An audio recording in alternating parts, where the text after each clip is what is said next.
बारिश के बीच बारात के ढोल नगाड़ों की ध्वनि उठती है।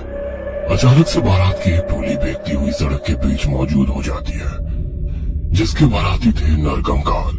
वो नाचते गाते जा रहे थे अपनी ही धुन में मगन। उनके शरीर जगह जगह से नुचे और कटे हुए थे, जिस कारण शरीर की हड्डियां और मांस साफ साफ दिख रहे थे। उनमें से कुछ नरकंकाल दूल्हे के आसपास नाच रहे थे, जो उनमें से ही एक था उनके जैसा दिखने वाला। उसी रात अनुज अपनी बाइक को तेजी से सड़कों पर दौड़ाता हुआ आ रहा था। अपनी 10 घंटे की शिफ्ट पूरी होने पर अनुज को घर पहुंचने की बहुत जल्दी थी, इसलिए वो किसी भी मोड़ पर धीरा नहीं हुआ और बाइक की स्पीड को बढ़ाता हुआ तेजी से आगे बढ़ने लगा। और उसी रास्ते में जिस रास्ते बारात निकल रही थी, उस रास्ते पहुंच गया और हॉर्न बजाता हुआ बारात से आगे निकल गया कि अचानक उसकी नजर किसी पर पड़ी, जिसकी आंखें नहीं थी और उसका शरीर कंकाल जैसा था। अनुज ने यह देखकर अचानक ब्रेक मार दिए और तुरंत पीछे पलटकर देखा तो पीछे ना कोई बाराती थी, ना ही कोई अजीब सा दिखने वाला शख्स। अनुज हैरान था। अनुज ने सोचा कि काम की थकान की वजह से शायद उसे भ्रम हो गया है।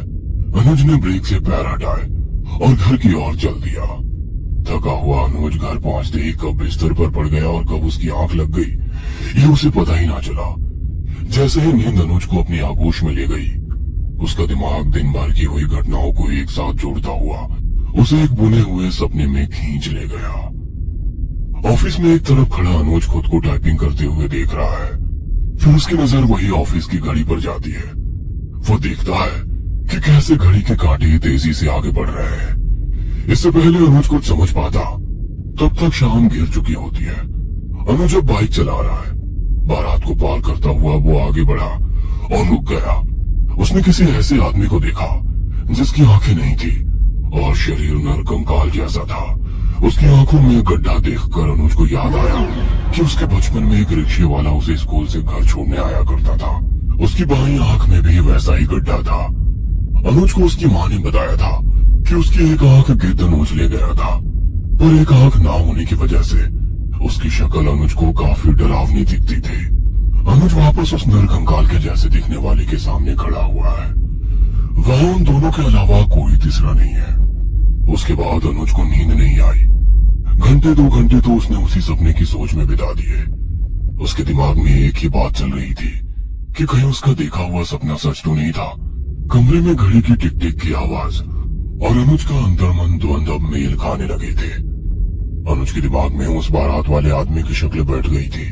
उसने अपना ड्राइंग बोर्ड उठाया और पेंसिल लेकर उसी शक्ल को स्केच करने लगा। अनुज के दिमाग में जो आकृति थी, वैसे ही अनुज ने उसे ड्राइंग बोर्ड पर उतार दिया था। उसकी आंखें नहीं थी, जुबान खोखली थी, शरीर कटा फटा नरकंकाल जैसा था। अनुज ने उस पेंटिंग को लाल रंग से रंगा कि तभी बोर्ड के किनारे से उसकी उंगली लग गई और नाखून से खून बहकर पेंटिंग में उतर कर मिल गया। अनुज ने अपने ऑफिस से 4 दिन की छुट्टी ले ली थी और आने वाले नजदीक के दिनों में अनुज का बर्थडे भी आने को था। और 4 दिन बाद अनुज के घर में उसके बर्थडे वाले दिन खुशी का माहौल था। अनुज के ऑफिस फ्रेंड्स और कुछ आस पड़ोस के लोग वहां शामिल थे। अनुज बधाई लेते हुए केक की तरफ बढ़ा और जैसे ही अनुज ने केक काटा, पार्टी में मौजूद सभी लोगों के हैप्पी बर्थडे विश से पूरा हॉल गूंज उठा। अनुज ने एक पीस बर्थडे नाइफ से अलग किया कि तभी एक बहुत ही कमजोर जबड़े वाला मुंह आगे आया और अनुज ने केक उसके मुंह में रख दिया। अनुज को कुछ अटपटा लगा तो उसने ऊपर उठकर देखा तो उसके होश उड़ गए। वह वही पेंटिंग वाला शख्स था जिसे अनुज ने 4 रात पहले ही कैनवास पे उतारा था। हूबहू बिल्कुल वही। उसके मांस जैसे शरीर पर खून अलग से दौड़ता हुआ दिख रहा था। वही खून जो अनुज की उंगली से बहकर उस रात पेंटिंग में मिल गया था। वो केक को आधा ही निगल पाया था और बाकी आधा जबड़े में फंसकर नीचे गिर गया। वह लोगों के बीच से होकर गुजरता जा रहा था, लेकिन उसकी हरकतों से अनुज परेशान हो रहा था। अनुज देख रहा था कि उसकी आंखें नहीं है, पर फिर भी ऐसा लग रहा था जैसे वो सिर्फ अनुज को ही देखे जा रहा था। उसे देखकर अनुज इतना अनकंफर्टेबल हो गया कि वो उस आकृति को अवॉइड करता हुआ बाथरूम की ओर चला गया। बाथरूम में घुसते ही अनुज ने दरवाजा अंदर से बंद किया और जोर की सांस अंदर खींची और फिर झटके से बाहर छोड़ी। वो हड़बड़ाया हुआ था। अनुज वॉश बेसिन की तरफ बढ़ा और पानी से अपना मुंह धोया। जैसे ही अनुज मुंह धोकर उठा तो डर के मारे उसके कदम थरथरा कर पीछे हटने लगे। उसने देखा कि बाथरूम की दीवारों पर काली जटाएं फैल रही थी और धीरे धीरे हर तरफ से बढ़ रही थी। देखते देखते वह बाथरूम एक काले कमरे में बदल गया था, जहां अब अनुज के अलावा उसके सामने बैठे थे कई सारे ऐसे नरकंकाल जो चिथड़ों में थे। उसमें से कोई अपना हाथ खा रहा था तो कोई अपना ही मांस नोचे जा रहा था। काली फर्श पर खून तैरने लगा था और फिर धीरे धीरे वो काला कमरा खून से भर गया। अनुज में भी अब बदलाव शुरू हो गए थे। आंखों की पुतलियां छोटी होने लगी थी, हाथ पांव में सिकुड़न समा गई, रात का बहाव चेहरे से उतरकर नसों में आने लगा था। अनुज ने उनसे बचने के लिए बाहर की ओर भागना चाहा, पर उसे उस काले कमरे का कोई अंत ही नहीं दिख रहा था। लबालब खून से भरे कमरे में अनुज भागता जा रहा था और पीछे से उसे भयानक हंसी की आवाजें सुनाई दे रही थी।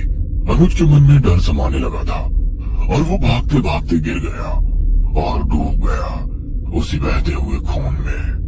और फिर एकाएक उसने अपने आप को उन्हीं भयभीत नरकंकालों से घिरा हुआ पाया जो लगातार चिल्ला रहे थे, तुम्हारे जीवन की समाप्ति हुई है अनुज, आओ हमारे साथ, हमारा संसार अब से तुम्हारा भी संसार है। आओ अनुज हमारे साथ चलो इस शरीर को छोड़कर। एक साथ गूंजती वो आवाजें इतनी भयानक थी कि अनुज के कान उन आवाजों को बर्दाश्त न कर सके और वो वहीं बेहोश हो गया। आधी रात का वक्त, जोर की बारिश से कमरे की खिड़की खोली और तेज हवा का बहाव बारिश की बूंदों के साथ अंदर आया। अनुज के चेहरे पे हल्की नमी हुई तो गहरी नींद से उसकी आंख खोली। वह कमरे में अकेला था। सन्नाटे के बीच उसे अपने अंदर एक अजीब सी हलचल महसूस हो रही थी। उसके कानों में दूर कहीं बज रहे ढोल नगाड़ों की आवाजें आ रही थी। अनुज रात भर उन आवाजों को महसूस करता हुआ किसी तरह से सो गया, पर उसे ऐसा लग रहा था जैसे हर पल उस पे कोई नजर रख रहा हो। किसी तरह हिम्मत बांधे अनुज अपने आप को सिकुड़कर सो गया। दूसरे कमरे में रखी वो पेंटिंग जिसमें अनुज का खून उतर आया था, उस पेंटिंग के सामने वही नरकंकाल खड़ा है जो अनुज को बारात में मिला था और उससे अनुज का पहला सामना हुआ था। उस नरकंकाल ने अपना एक हाथ उठाया जो पूरी तरह से फटा हुआ था और उसे पेंटिंग के ऊपर रख दिया। नसों में दौड़ता हुआ खून उस पेंटिंग में जा मिला। जिस वक्त अनुज सो रहा था उसी वक्त दरवाजे के नीचे से वो तस्वीर वाला शख्स पानी का रूप लेकर आया और सोते हुए अनुज के अंदर प्रवेश कर गया। अनुज जब उठा तो बहुत सुबह का वक्त था। उसके बाल बिखरे हुए थे और शरीर में रात वाली हलचल। उसका मन अपने ही घर में नहीं लग रहा था। वो अपने घर से बाहर निकला और उसने भागना शुरू किया। वो बहुत जोर से भागा, उसके कदम रुके नहीं रहे थे। वो सड़कों पर दौड़ रही गाड़ियों की गति से भी तेज भाग रहा था। उसे देखने वाले भी हैरान थे। वो भागता रहा बिना थके बिना रुके और भागते भागते वो पहुंच गया एक सुनसान रास्ते पर जहां कोई नहीं था सिवाय उन ढोल नगाड़ों की आवाजों के अलावा। अब तक अनुज पूरी तरह बदल चुका था। उसका शरीर ढीला पड़ चुका था, शरीर से हड्डी झलक कर दिखने लगी थी, आंखें अंदर की तरफ घुस गई थी और पैर भी सिकुड़ चुके थे। वो बदल चुका था। ढोल नगाड़ों की आवाजें तेज हो गई थी। सामने से चली आ रही थी नरकंकालों की वही बारात जो अनुज के पास आकर रुकी और वही नरकंकाल जो अनुज को सबसे पहली बार मिला था बारात से निकलकर उसके सामने आ गया और इशारे से बारात में शामिल होने का निमंत्रण दिया। अनुज के होठों पर मुस्कान उभरती है और वो भी नरकंकालों की टोली में शामिल हो जाता है। नरकंकाल बना हुआ अनुज अब अपने इंसानी जीवन की समाप्ति पर आ चुका था और दूसरी दुनिया का आरंभ हो गया था। तो दोस्तों, आपको हमारी वीडियो अच्छी लगी हो तो हमारे YouTube channel A1 horror stories को सब्सक्राइब कीजिए और बेल आइकन को ऑन कीजिए। धन्यवाद।